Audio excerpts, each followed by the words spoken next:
They told you Brock Lesnar was untouchable. They told you no one on this roster. If this is your first time joining us, I encourage you to like, subscribe and hit the bell icon to always get updates. Had the anatomy, the ruthlessness, or the sheer destructive force to put the beast down for good.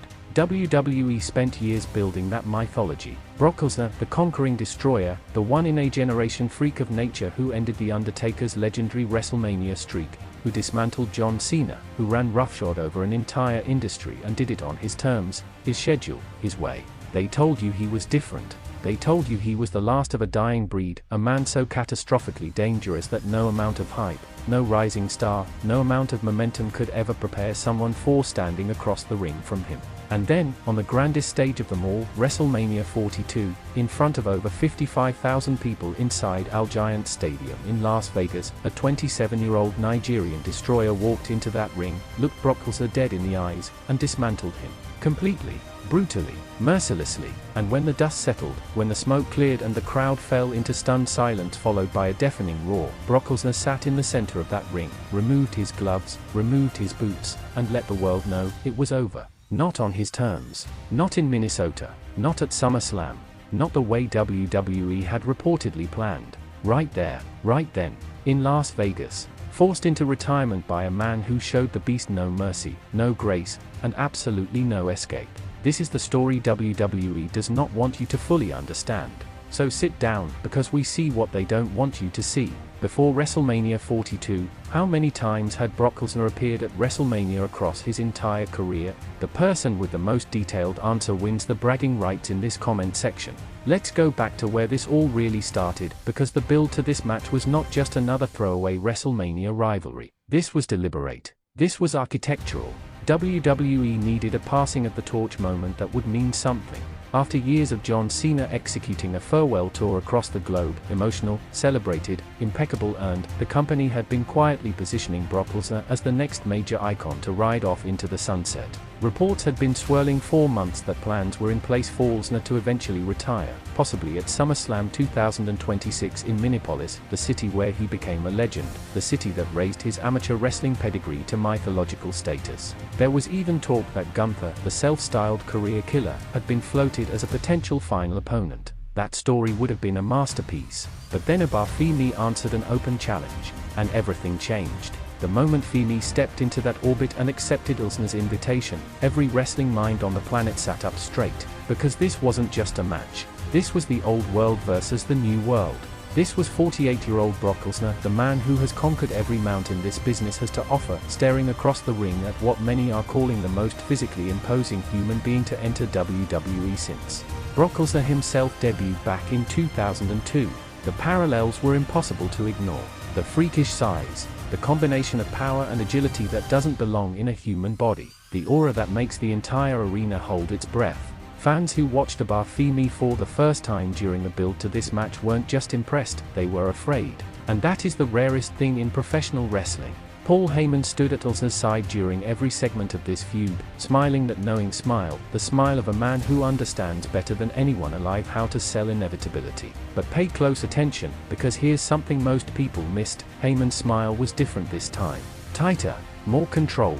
Like a man who already knew which direction this was heading and had made peace with it. Because Paul Heyman has spent decades curating Brock Lesnar's legacy, and a man of Heyman's intelligence does not end a legacy carelessly. Now, the match itself. WrestleMania 42, Night 2, the opening match of the evening. And let's address that right now, because some people online had the audacity to complain that this monumental clash was placed in the opening slot, on free television via ESPN. Let me explain something to you. 55,000 people were in that building. Millions more were watching on ESPN. That was not a demotion, that was a statement. WWE put their most explosive physical spectacle in the spot designed to electrify an audience before a single ticket holder had finished finding their seat. Opening WrestleMania with this match was a master stroke, and the reaction proved it. When Femi's music hit and he made his way to that ring, the crowd was unhinged. George Kittle, the San Francisco 49ers tight end, was spotted in the front row, mimicking Oba Femi's entrance strut, completely overcome by the moment. That tells you everything. When NFL stars are marking out, you know you've created something special.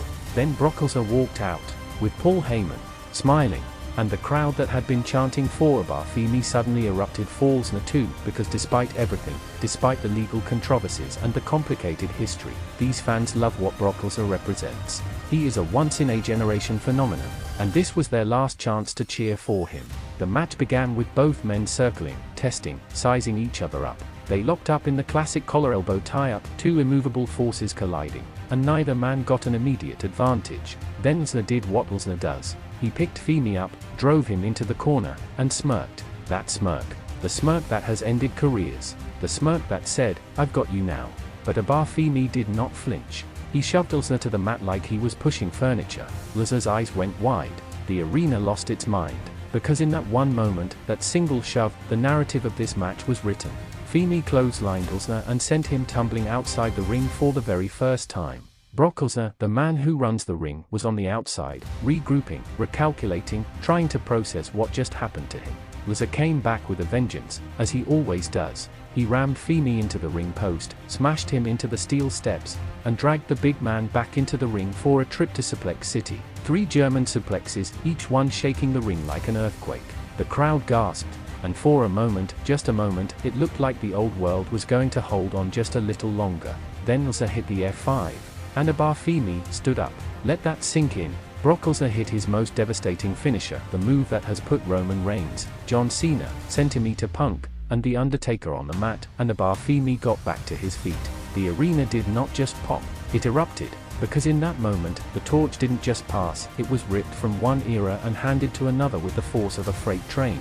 Femi answered with a thunderous chokeslam that rattled the entire structure. Lesnar staggered, and then, the fall from grace. Oba Femi's devastating sit-out powerbomb connected with every ounce of that 300+ pound frame behind it, driving Brock Lesnar into the canvas. 1, 2, 3, over, done, finished. In 4 minutes and 45 seconds, Oba Femi ended an era. The commentator's words echoed through the arena. Oba Femi is the next big thing. Oba Femi's finishing move is called the Fall from Grace. But do you know the name of the championship he held and the record he set during his time in NXT before his main roster debut? Leave your answer below. Let's see who really knows their wrestling history. What happened after the bell was something no script could fully capture. Brock Lesnar sat up in the center of that ring. He looked up at the lights above him, those WrestleMania lights that he had stood under before as a conqueror, never as a conquered man. He looked up at those lights for a long time. Then slowly, methodically, he reached down and removed his MMA gloves, then his boots, and placed them both in the center of that ring. He started sobbing. This is the part WWE will replay in highlight packages for years, because Brock Lesnar, the scariest man in professional wrestling, the UFC heavyweight champion, the destroyer of legacies, sat in the middle of WrestleMania and cried. Not from pain, not from embarrassment, from something far more powerful. Finality, and the crowd, sensing it, erupted into "Thank you, Brock" chants that shook the walls of Allegiant Stadium. Paul Heyman entered the ring, and when these two men hugged, this longtime advocate and the beast he helped build into a global phenomenon, it was no longer entertainment. It was real human emotion pouring out of every corner of that arena. Heyman raised Lesnar's arm one final time. Lesnar waved to the crowd. He saluted. He pounded the mat with his fists, and then he walked up that ramp, high-fiving fans along the way, saying, "Thank you, guys. I appreciate this." On Raw after Mania, Lesnar was notably absent, despite being initially advertised. Paul Heyman appeared on the show and, without saying the word retirement outright, said everything a man needed to say without words. The message was clear, and Triple H himself, WWE's chief content officer, all but confirmed it backstage when he said that Brock Lesnar walked into a wall called Oba Femi, the next big thing, and the intelligence in him told him to call it a day. Now, here is where it gets complicated, because while the visual told one story, the backstage reality may be telling another. Wrestling Observer's Dave Meltzer has reported that people inside WWE believe Lesnar has not officially retired yet, that the real retirement may still be coming later in 2026. There was a plan, and there may still be one, for Lesnar to have a proper retirement event in Minneapolis at SummerSlam 2026. Gunther is still owed a moment. The career killer may yet get his crown jewel.